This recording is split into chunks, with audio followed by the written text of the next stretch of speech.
Ben Data, CEO of Food Maven and a Denver Startup Week co-founder. Denver Startup Week has always been about community. And today, it's more important than ever to show how we can come together to create opportunities out of the challenges that we face.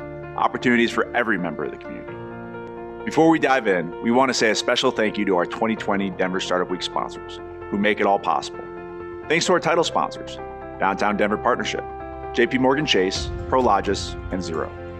And our track sponsors who have made all the great content you're hearing today possible. Battery 621 and the Public Works, Capital One Cafe, Colorado Lending Source, Friday Health, Quizlet, Exactly, Zayo, and Zestful.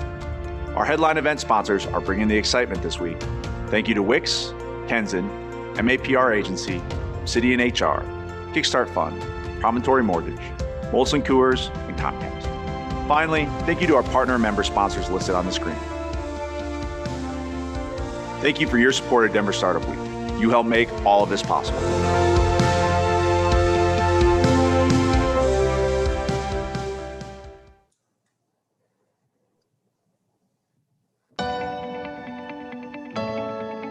At Zayo, our fiber fuels global innovation. Everything we do, everything we can imagine. Never in history has innovation happened at such a rapid pace. And all of it depends on bandwidth connectivity. Millions of miles of Zayo's fiber span the globe, traveling unique routes, providing dense metro footprints, offering next-generation solutions. We didn't just see the future of fiber, we built it. We delivered it. Every millisecond, our fiber is fueling crucial operations, breakthroughs, and innovations for the world's most impactful companies. Companies that are disrupting the status quo, igniting imaginations, revolutionizing industries, and creating brand new ones. Our customers are advancing wireless communication, transforming healthcare, changing education, revolutionizing transportation, redefining banking, powering retail, and upping the game in esports. These innovators rely on Zayo's fast, secure fiber networks to connect their offices, factories, data centers, clouds, exchanges, venues, and more. Ultimately, fueling innovation and transforming lives. And behind those fiber connections, Zayo is all about human connections. We take ownership in all we do. Our employees take the initiative to deliver trusted solutions to every customer and make their experience effortless. We are energetic and entrepreneurial, a partner to rely on. We are Zayo. We are working with our customers on what comes next, constantly anticipating what can be. We are fueling global innovation that is changing the world.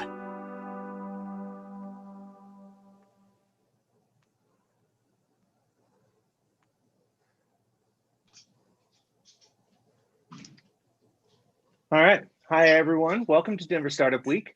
I'm John Wilker with 360 Conferences. I'm the Spotlight and Headline Events track chair, as well as a member of the Denver Startup Week Organizing Committee.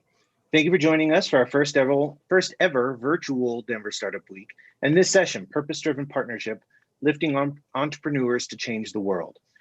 If 2020 has taught us anything, it's that we're more powerful when we come together as a community to share ideas and help make each other better. And here we are, virtually showing the world what Denver is made of. At Denver Startup Week, we strive to make all of our sessions a space where attendees can connect, learn, and grow. Regardless of gender identity, gender expression, race, ability, sexual orientation, and the combination of those identities. There's something for everyone at DSW. Thank you for joining us. Before we kick off, oh, I don't have to play that. We already did the video. Thank you to Zayo, again, for being such an awesome DSW partner. This wouldn't be possible without them.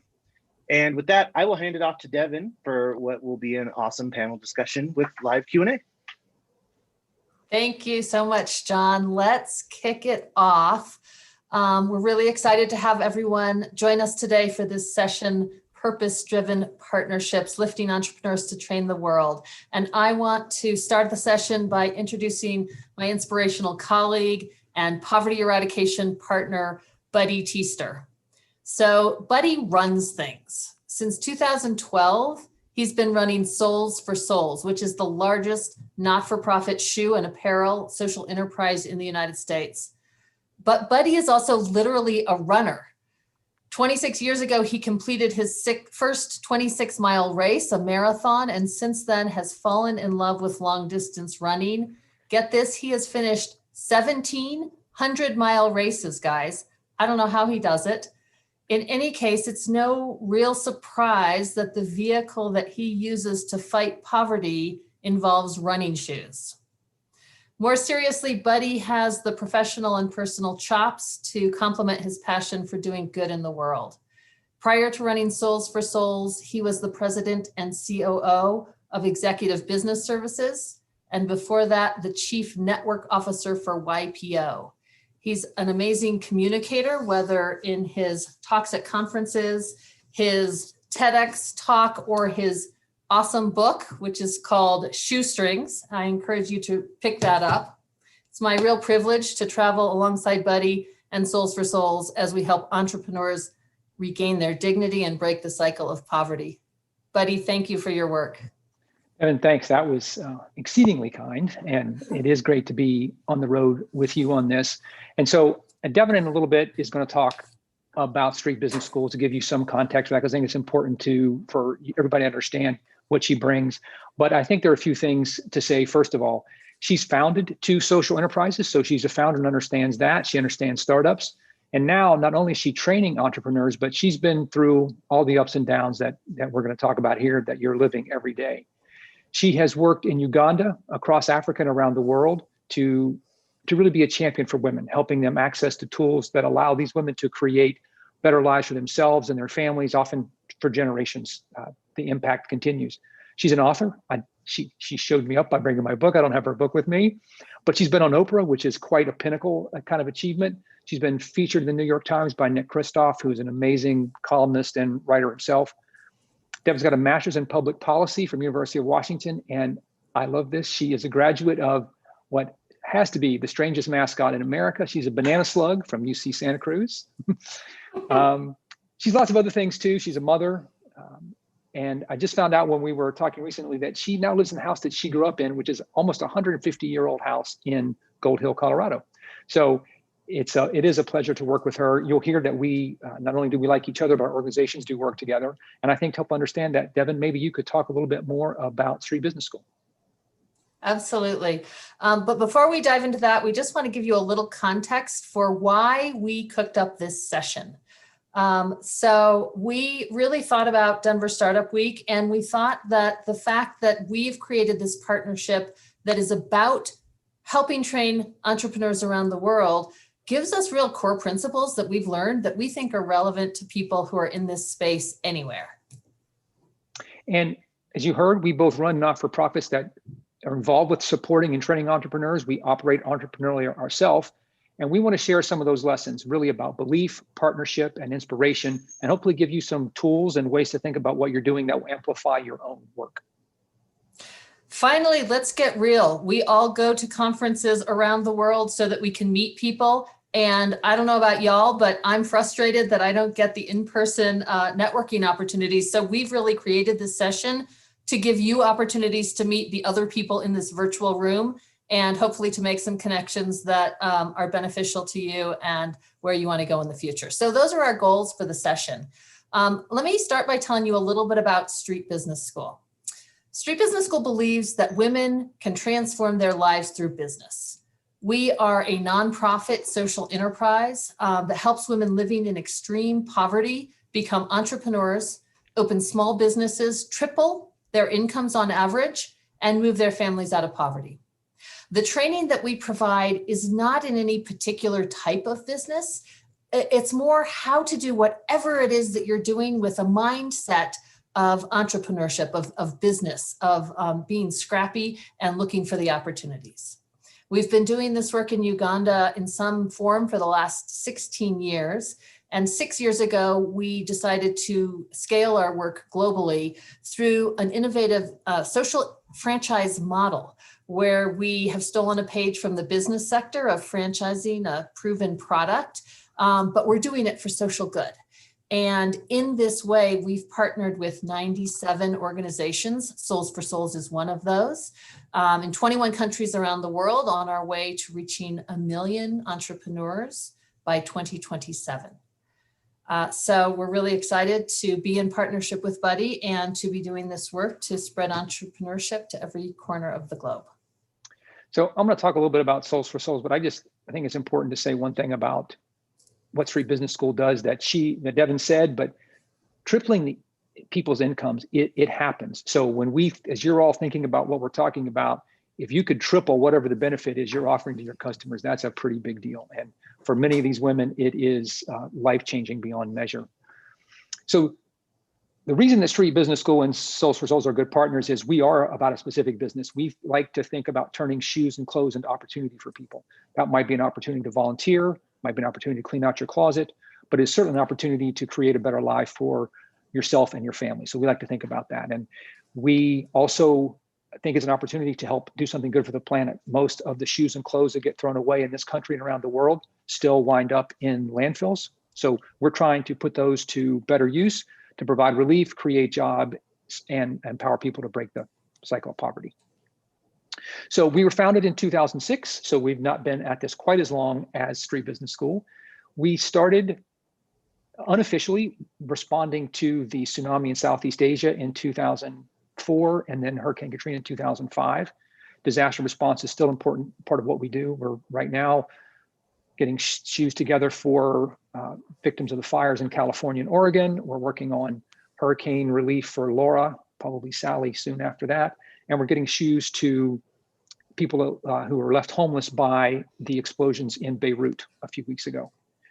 We're also working here in the US to help get shoes and clothes to people in need. So there was a short-term aspect to what we do, it's important, but we also like to think long-term. So some of the shoes and clothes that we collect, we sell to people in the developing world, and that is how they create small businesses or jobs for themselves and to create a steady income in places where there aren't many. Since we started, we've collected and distributed about 40 million pairs of shoes in almost 130 countries and about 15 million pieces of apparel. And in doing that, I've kept about 62 million pounds out of landfills. So that's a little bit about who we are. So I think, Devin, maybe you could get us started and talk about our first principle. Yeah, thank you, Buddy. And thanks to everyone who's introducing yourself on the chat. Please feel free to post your name and where you're working. We'd love to get to know each other a little bit. We're going to start by talking about some of the core beliefs that Buddy and I think have both seen as we've worked with entrepreneurs around the world. We have both really come to believe that having someone who believes in you and you believing in yourself is perhaps the most foundational aspect of success as an entrepreneur. So I want to tell one story of an entrepreneur that I have had the pleasure to know in Uganda. Emily, if you can go to the next slide. Her name is Ruth. Ruth was a young mother. Her son at the time, Bashir, was an infant, and the father had deserted them. So Ruth spent every day, she told me, trying to figure out how she was going to look after her child. She's hardworking. And so she would walk through her neighborhood and she would ask people if she could wash their laundry.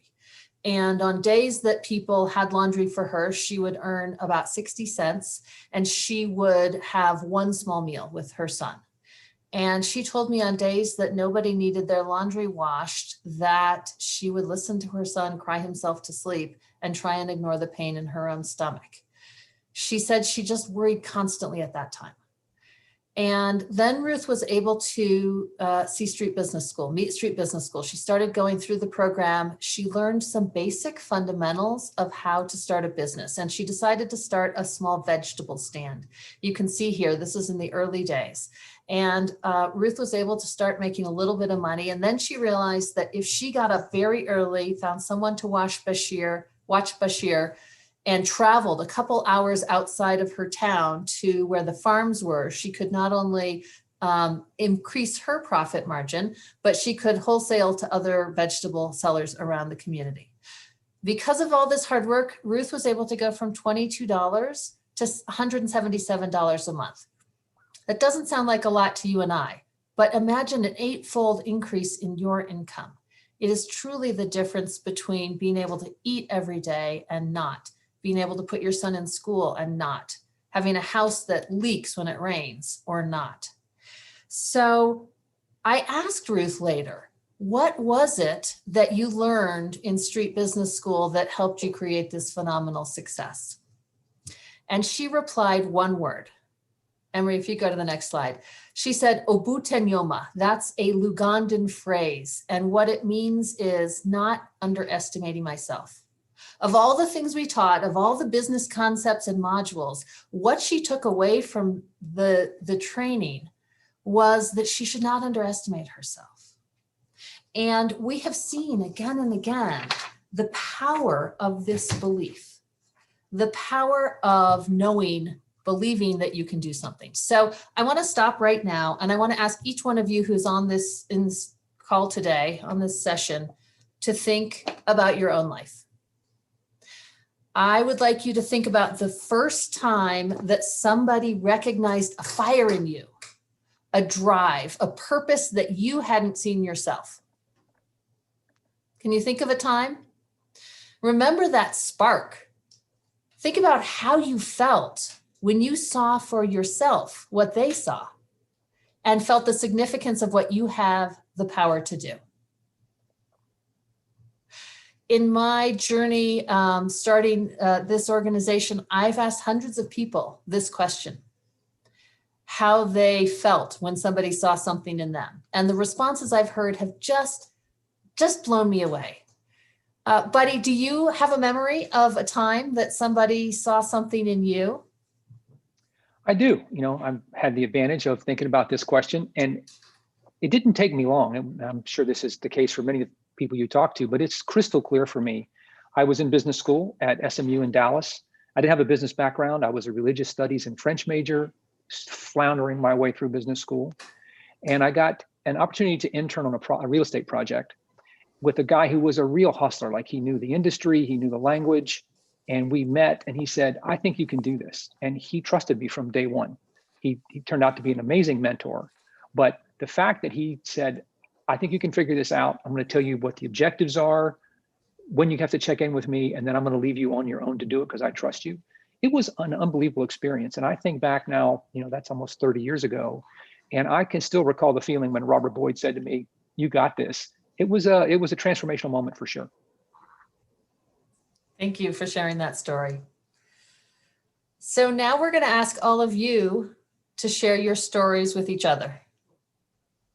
We are going to put you into breakout rooms, and we are asking you to share the question on this slide, the question we just asked you to consider, which is to think about the first time someone recognized a fire in you that you hadn't seen yourself. This will be an opportunity for you to meet a couple people, to connect with them. Please, we would ask you as you go into the breakout rooms, if you would turn your video on so you can have a conversation, even if your hair's not looking perfect or you're sitting in your pajamas. We'd love to see your faces.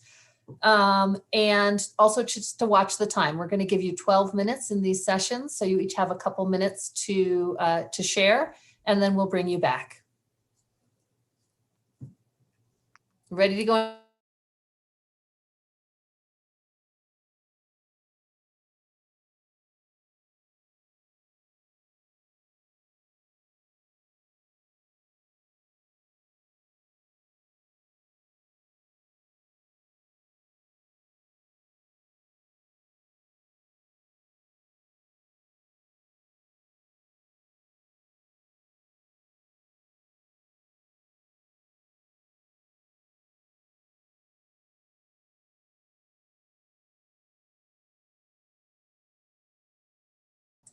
Looks like Emery got put into a meeting session. There's Emery. Great. So for those of you who are either watching the live video or are watching this as a recording, we invite you to take the next couple minutes to think about this question yourself. When is a time that someone saw a spark in you? And instead of sharing it with someone in a breakout session, since you don't have a breakout session, go ahead and write it on your sticky note. Maybe it's just that person's name or the moment that you think of, and stick it next to your computer. glance at that every once in a while and let it remind you a time that somebody believed in you and invested in you. Thank you.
Welcome back. People are starting to come back from their breakout rooms.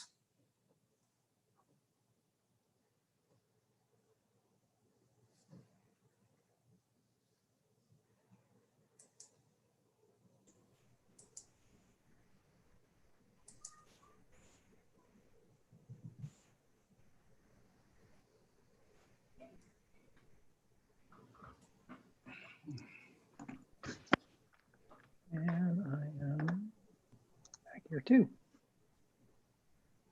Okay, we'll give everyone just a second to make sure they're all back. I think what we'd like to try to do, and maybe the chat is the best way, we'd like to see if one or two folks are interested in sharing anything that happened in their group. We're pretty committed to ending on time, but we'd love to, as Devin said, improve the interaction between folks. So anybody in chat want to say yes, they'd like to share what happened in their breakout group?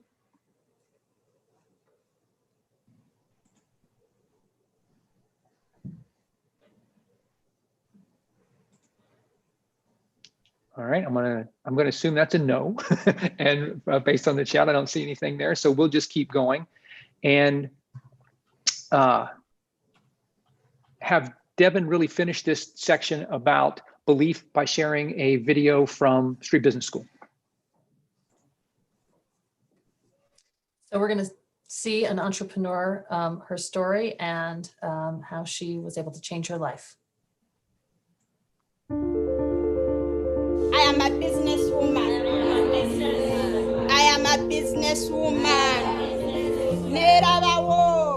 I've seen women start up businesses with less than $1, and they've transformed their lives. Waliwo tugenda ntuyitamu kati kyokola ki tebisaanidde n'ogamba mukyala munange yimirira na kino osobole okuvaayo oyimirewo n'abaana bo. Nali nga sinaba kuyingira SBS nali sikola. Naye ndaba ng'abaana nabo osobola bawerayo kati ndaba olugendo lwange lulungi nenyumizamu nnyo. So the first thing Street Business School does is to make them realize that they can take charge of their lives. Then we give them practical tools to start and grow their own businesses. We actually walk the journey with you. We call it coaching. There's something you're going to learn from me, and there's something I'm going to learn from you. You understand your situation better than I do, and I'm going to guide you. 2 years after they've graduated, we see an average increase in income for our women that we serve in the program of 211%. Buli ekiri mu nnyumba nga taata kye yandikoze gw'obeera okikola. Emmere teriiwo omwana tojja mugamba akitegeere, oyina kutambula, oyina kusafaringa nga bw'osobola ofune abaana kye balya. Baleetanga abakyala ab'enjawulo nga batuwa obujulizi. Ekyo kyannyamba nnyo nakyo ne ngamba mu butuufu nzaane nange nsobola. These are the NGOs that are working at the grassroots. They are the experts of their communities. So we share with them the Street Business School approach, and they're able to go and implement this in their communities. In only 4 months, we have been able to train 230 women. Any organization can use this model. We've got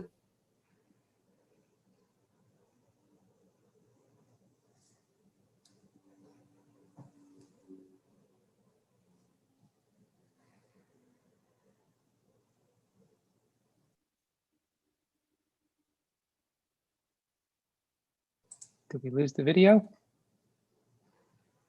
It looks like some tech challenges. That's okay. There was only a couple seconds left, so let's just go on.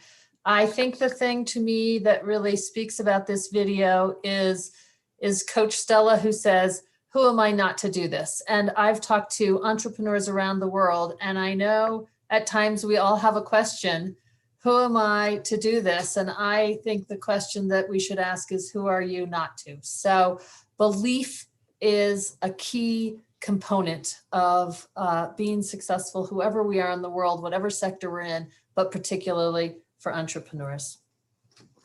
Yeah, Devin, I love your videos. So anybody who has the time should definitely go look at the Street Business School site, because there are some phenomenal stories that they tell there.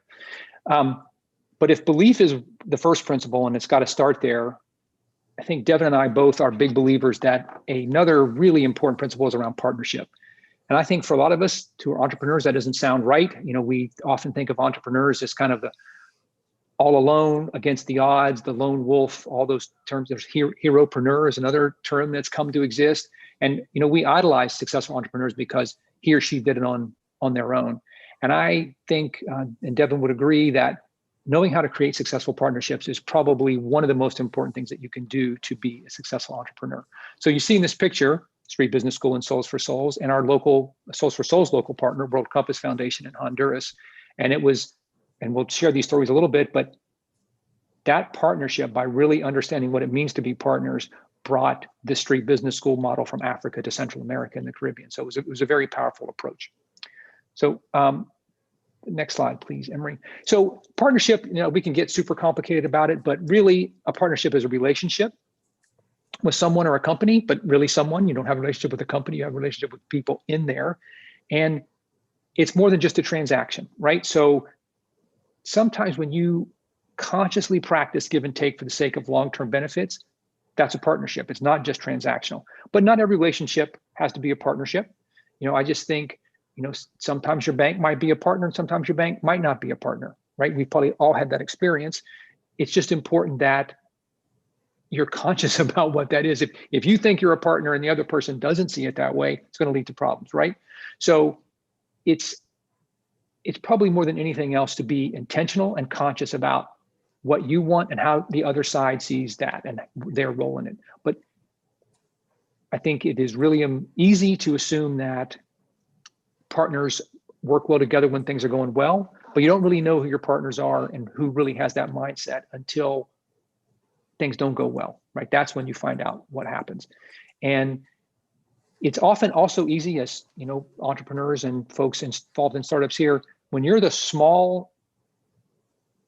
when it's not an equal relationship and you're the sort of the weaker of you want to be partners with everybody else. They might not want to be partners with you, right? So I think that can happen. And if you're open to it, it can, and it can bring great benefits. So I'll just talk a little bit about the Street Business School partnership, because I think it's a great example of what we can all do of where partnerships make sense. So Souls for Souls has a business model where we get new and used shoes and clothes to entrepreneurs in the developing world, and they resell them. And we are pretty good at that. We figured out lots of ways to reduce the barriers to getting product in, getting higher quality, a better price. But as we were doing that, we really noticed that we did not understand necessarily how to help people build a great business. And so we were just getting them stuff, and there were things, basic things, accounting and market research and location, that we weren't really equipped to help them with.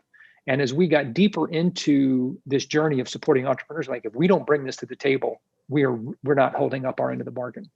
And so we looked around and said, rather than us trying to recreate that, who is great at it? And we had the good fortune to meet Street Business School, and it became quickly clear that this is a great opportunity for a partnership. And so because we were so aligned, because we were really clear, as Devin said in her opening comments, they're not about any particular business, but about training entrepreneurs, overlaid perfectly with what we did. And so what you see in this picture is Street Business School had a model that had expanded all over Africa, but a lot of our work was in Central America and the Caribbean. So we helped, the partnership part was we helped Street Business School expand into another part of the world. And we brought a phenomenal training to Haiti, Honduras, and Guatemala. And COVID-19 disrupted things, but we trained in October in Honduras. And by the beginning of the year, we had probably already 4 groups of 20 to 30 women ready to spin up and start this training. So we went from training no entrepreneurs to ready to train 120 in less than 120 days. So Devin, you might talk a little bit about, from your perspective, of how that looked. I would just say that, you might look at it from the outside and see that Souls for Souls was our client and we delivered a service, and that was it. It was transactional. In fact, we really see that our success is through Souls for Souls success and longevity and impact. And so we really have chosen to invest in this. It's not transactional. It's really been around aligned purpose, and that's allowed us to go deeper. Great. So I want to talk one more thing about partnership, and then we're going to do a breakout again around partnership. But one of the things, and it's a theme. John talked about it at the beginning of, equity and inclusion and diversity. And what does that mean? And in any partnership, any relationship, there are power dynamics that are important to understand. And as I said earlier, it's easy to be a partner when you don't have the power position. You want those additional things to be able to be treated a certain way or seen a certain way. But if you have the power, the temptation is often to be more transactional. I know what I want, I get it from you, and I'm out. So when you have the hammer, the world looks a little different. And this became really clear for me recently in our partnership with, you see here on the screen, a guy named Sam Darguen, who runs the Haitian American Caucus in just outside of Port-au-Prince. And Haiti's talk about stress. They've been under stress for a long time, and it's only accelerated in the last 18 months, and even more so in the last few months around COVID. And so Sam owes us money. He needs our shoes. We have the power position, but we're partners. We've been working this way for 7 years and trying to figure out how we support each other. Like, we believe in that. But his stress is people are having to choose between the virus and eating. Like, which do I prioritize today? I have to go out because if I don't go out and do something, I can't make any money. So am I going to worry about eating or getting sick? Sam's got to open schools and feed 400 kids every day. So his stress is unimaginable to our stress. And so it got to this point where he wasn't happy with us and we weren't happy with him, to the point he's like, I'm going to quit. This isn't worth it to me anymore. And that was that moment for me when I realized I was kind of the jackass in this thing, because it was easy for me to be transactional because I had all the leverage. And going back to our first principles of why are we partners? What are we trying to do? What's our mission? What's Sam's mission? Allowed us to reset that relationship so that today, after a rough 10 days, we are now back to, we understand each other, we respect each other's perspectives, and go the extra mile to incorporate the other person's costs and benefits and stress and trying to figure it out. So I think without actually going through the Denver Startup Week, where this really got on my radar screen again about power dynamics, I think we could have screwed that relationship up a lot. And instead we have strengthened the partnership. And so that being conscious and intentional and talking about what you want, what the other person wants, is critical. And Devin is partnering with a lot more people around the world than we have. So Devin, maybe you could close us out on this section. We think a lot about intentional partnership, and that partnership, as Buddy said, is really a tool to advance whatever business you're in. So how do you think about the quality of those relationships? And when I talk about this, I often say that a rule of thumb is that if you're not grappling with the power dynamics, you maybe are ignoring them and hurting your partnership. And so if you're feeling a little uncomfortable, that's probably a good sign that you're recognizing where the power inequalities are and working to overcome that to create an authentic partnership. So we are now going to break you up again. We are going to give you a chance to grapple with this question in small groups and have a chance to meet each other again. And the question that we pose to you is to think about one important connection you have, relationship. It could be a vendor or a bank or a partner, and to think, how could you evolve that into more of a partnership? How would that benefit you? How would that benefit your partner? So we're going to break you up into groups of 4 again. You're going to have 10 minutes. Make sure that you say hello, introduce yourself, and if you find someone you connect with, exchange your contact info in the chat. So we will see you back here in 10 minutes. Thanks, everybody.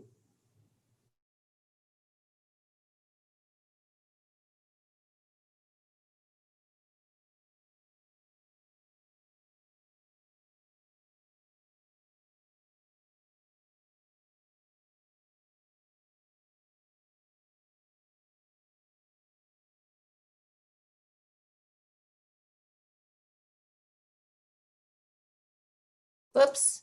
If you're joining us on live stream video, or if you're watching this session as a recording, we've just broken into breakout rooms. So you will have a chance to ponder this question of partnership yourself.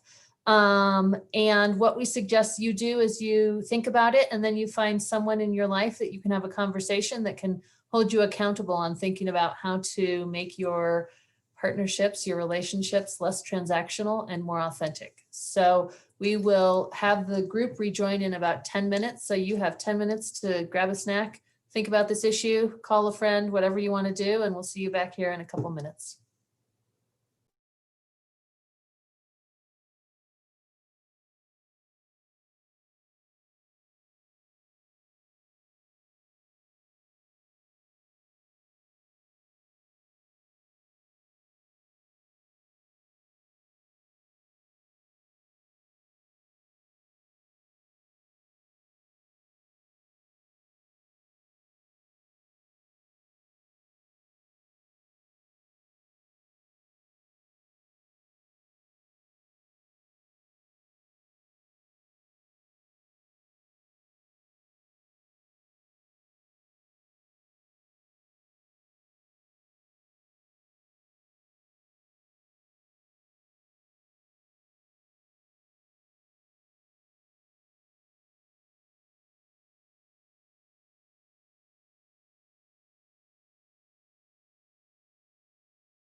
Welcome back, everyone.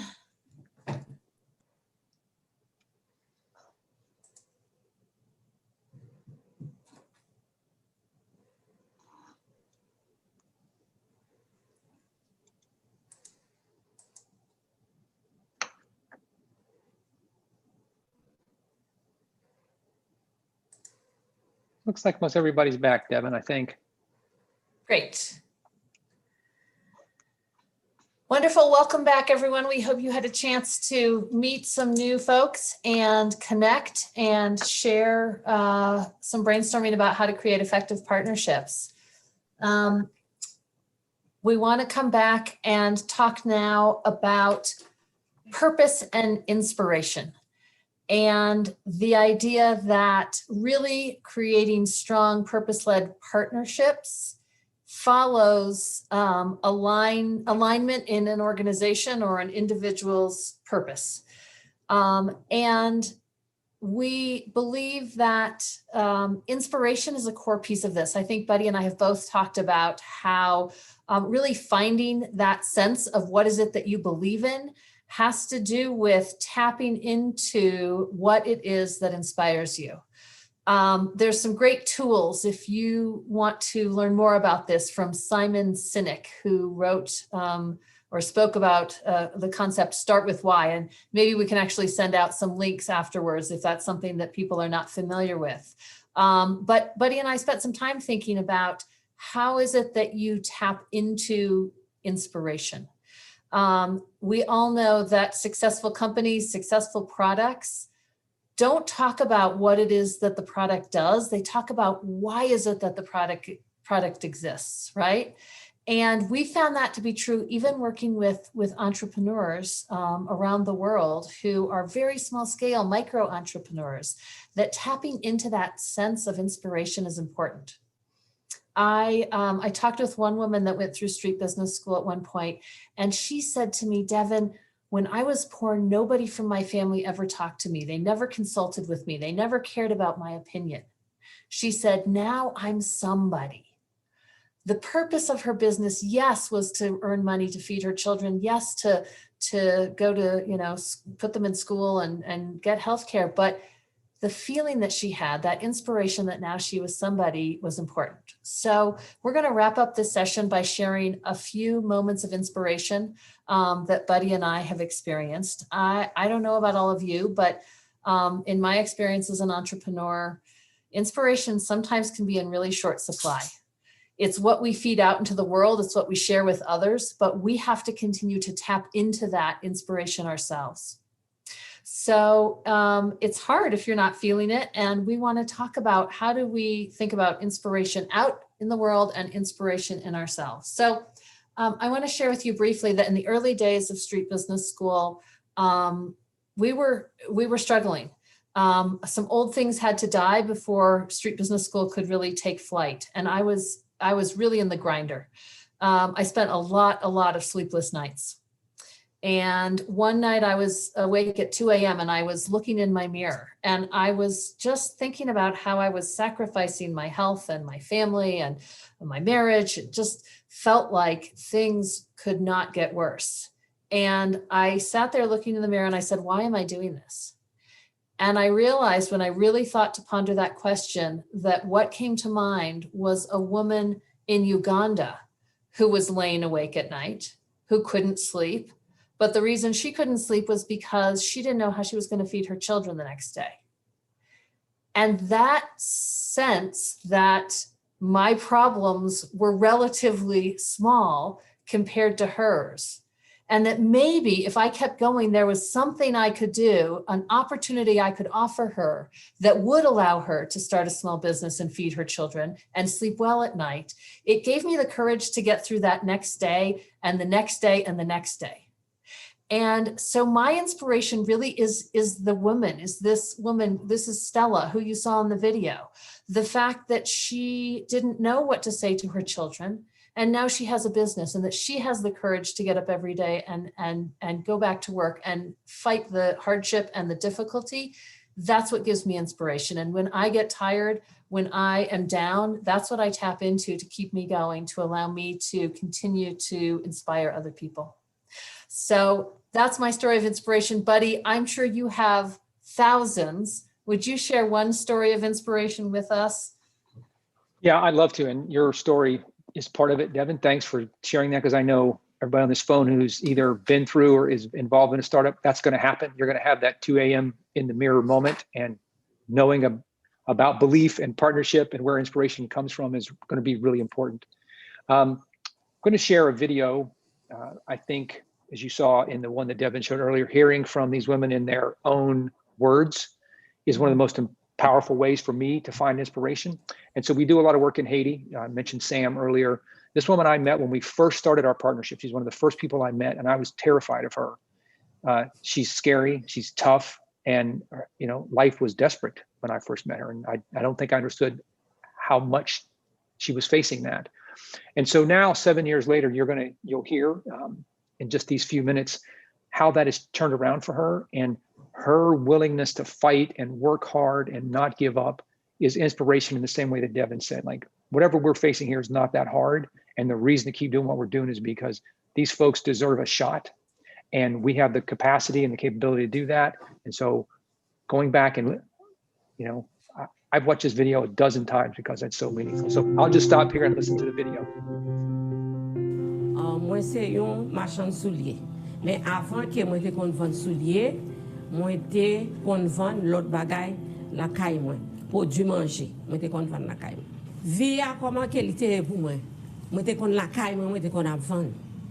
Juste pendant ce temps de kon a vendre ça la caille moi ouais, li pas ka occuper ti moun yo assez. Moi metem dehors. Moi al marché tabac, mal chercher souliers pour moi acheter. Juste Sénat à l'acheter, marché tabac, moi rencontré avec Monsieur Samuel, à quel autre ami qui qu'on a chez nous qui parler de lui. C'est difficile pour moi. Juste moi pas de aider monsieur dans caille là. Si ça me fait il pas capable voyer ti moun yo pour me bailler corps pour payer machine. Juste pendant ce temps qu'on y a là, moi joindre avec monsieur Samuel bon vendre moi soulier. Li bon soulier moi même mal dégagé pour capoton moyen bali. Juste ça permet que moi plus capable occuper famille. Moi payer l'école, les mois faculté arrivé, des parfois moi payer pour petite moi. Ça veut dire moi même caille moi, m'a fait caille moi, juste c'est à cause de monsieur Samuel et marchandise là que li bon moi. À cause de toute belle famille ça yo moi gagne que moi reconnaître un peu que me pas reconnaître un peu. Juste moi-même, moun sa yo qui voye sous les barois, moi toujours prier pour eux. Et c'est pas moi seul nous aider. Nous censés aider aux populations. Chaque temps moi toujours dit les n'a vini juste les n'a vini comme ça me connaît pas connaît. Comprenez? Si me te qu'en connaît nous t'a pour la plein monde. Grain père soulier ça, yon moun ka baile. Et puis grain père soulier ça, li bay famille manger. Li bay mari manger, li bay petit moi manger et li paye l'école petit moi. Green père, yon l'autre monde ni ka pa gen aucune importance dans la vie parle, mais moi même dans la vie parle, la vie marim, il gen grande importance là-dedans. Yo content. Bon, moi gen yon dame que nous gen pour nous elle nous venir. Bon kay madame Joannizan, moi te fait mettre dans soulier. C'est pendant ce temps li ak bodak sa sil ta wè nou la et sous tête li ta pote. Haïtien go proverbe li toujours dit en bay piti pa chiche. Yon moun ka bay un grain paix. C'est pas un seul moun qui bay. Ça veut dire yon grain paix li ka fait un pile bagay.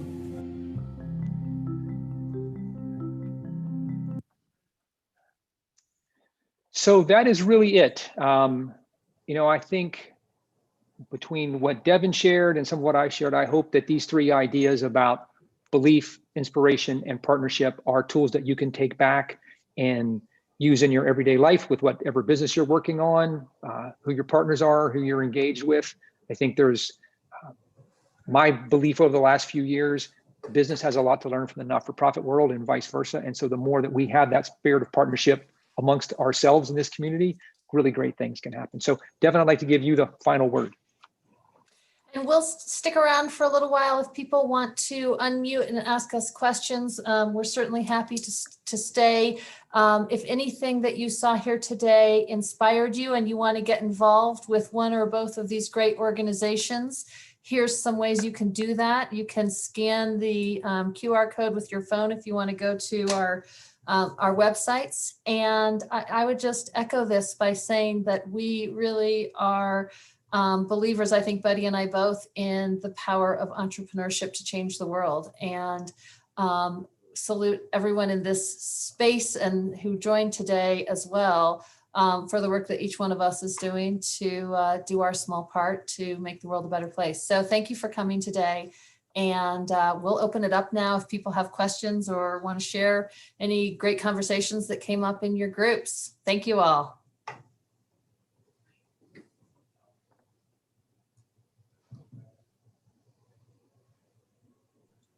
Anyone want to jump in? Questions, comments, suggestions, partnership referrals, consulting ideas? I wanted to ask the soul to soul, which I guess that would be Buddy. Yes. You talked about helping within the United States. Do you see that as a new market for you, given all the pain and suffering we're going through? Yeah, Mary, it's a great question. In many respects is like a third world experience. Yeah, it's a great question. We've had this conversation actually with Devin and what is Street Business School? What could we do here? And we're thinking about that. Right now, our model of selling shoes and clothes doesn't work in the US, in part because of how the product that is donated to us often comes with restrictions that we can't use it here. So I don't know that model will work. We have a much increased focus on providing new product to people in need here, because you said the need is spectacular and it's going to increase, we believe. We have a real focus right now. There are about 1.5 million kids in public schools in the US who experience homelessness through the course of a year. And so we have begun the long march from where we are now to how do we get every kid a new pair of athletic shoes every year. So, we just got our first 15,000 out this month. We have to do 100x to get to where we want to go. So we have a long way, but it's a start, and it is a clear need. It's a definable problem and one that people understand. And I was how are you managing to get that done? Do you have partners within the shoe world like Nike or those places, those very rich companies? This 15, it was actually 20,000, but 5 will be used in other countries, came from Foot Locker. And so certainly there are other companies that we're talking to and we believe will come into this project. We think there's a lot of desire to help here in the US that has changed. Maybe, a year ago they weren't so keen, but now they are. So we think that will change. We may have to make shoes to meet the demand because there aren't that many that are there available to be donated. We may buy them. So I think, to take this entrepreneurial thing, we may have to act very differently than we have in the last 15 years to accomplish that goal in the future. That's how I feel about food. Yeah. We have to make big changes. Yeah, food's more important. So I know where we fit into that, but for kids, housing, food, clothing, and shoes are the three, right? Yeah. Yeah. And Mary, and I was just going to jump in because I represent Colorado for Souls for Souls. So I live here. And we currently are giving 500 brand new pairs to kids experiencing homelessness in Denver public schools. So they're actually getting those this week and they're amazing quality and it's just been an awesome experience. So happening right here in our front yard. Yeah. Well, hats off to you because it's all local. You know what I'm saying? Some of us have had the opportunity to work worldwide. Obviously, Buddy and Devin have.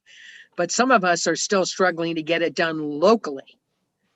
And that takes a shift in consciousness of the local population. So it's both and for sure. Yeah. Yeah. Other questions people have?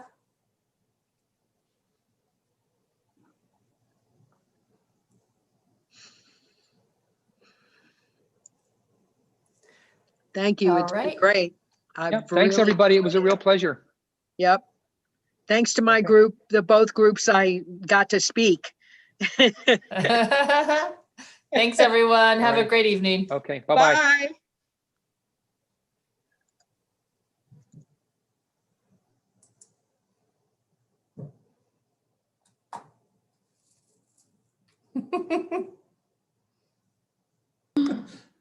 Those are our good friends. So they kept texting Greg, like, get out of the background. Yeah. I was busy Did Buddy leave? downstairs to breakout sessions. Good to see you guys. Thank you. too, Johnny and Michelle. Thank you. Yeah, well done. That was really nice. All right. Do we want to stay on to do any follow-up, or how are you guys feeling? Cheers, glass of wine. I mean, all the things. Definitely time for a glass of wine. Yeah. Emery, you did awesome with all the back and forth.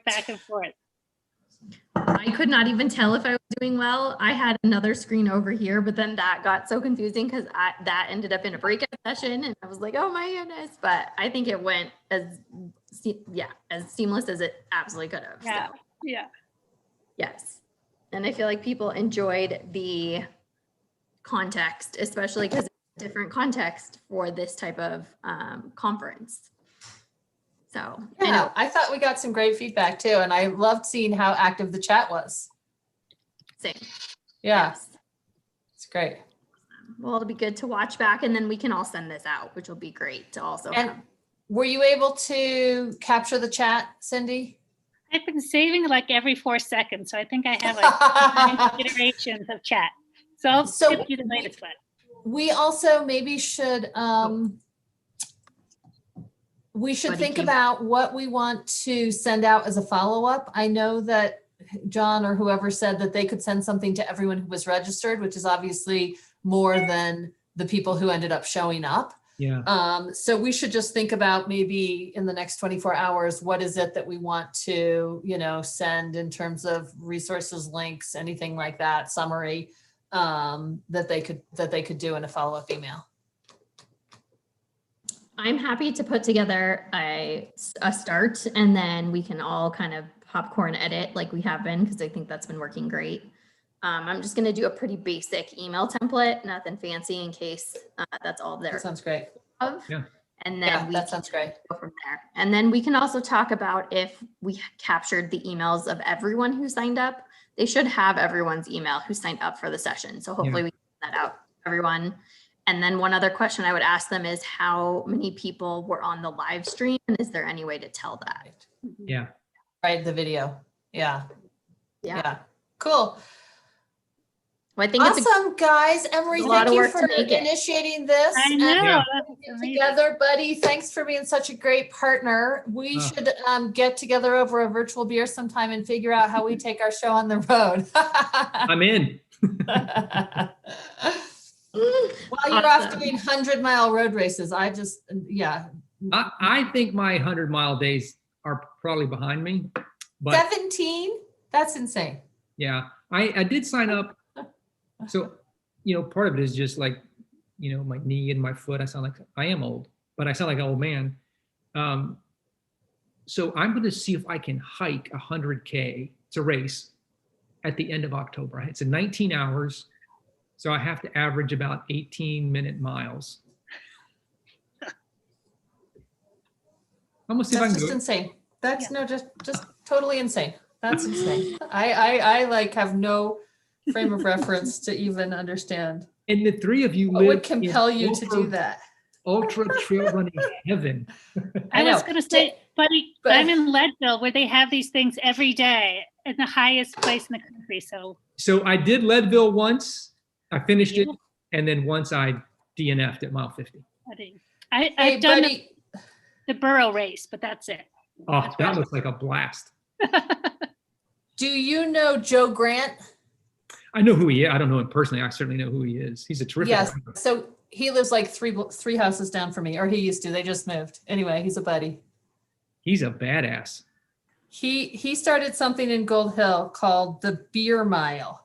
Oh. With all his Solomon sponsored running buddies, because we have a 1 mile exactly road. It's the steepest county road in the country called Lick Skillet. And so he thought it would be a really super fun idea to run a mile uphill, straight uphill, while drinking 4 beers.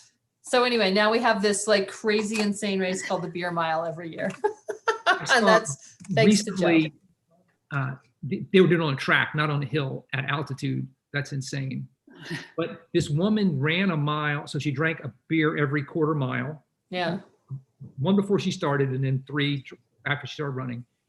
She drank those 4 beers and she ran the mile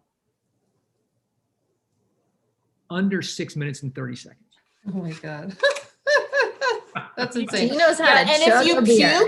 if you puke, you have to drink a penalty beer, I think. If you puke before the end of the race, puking after the race is like standard. Expected, probably. Expected, yeah. Anyway, crazy people.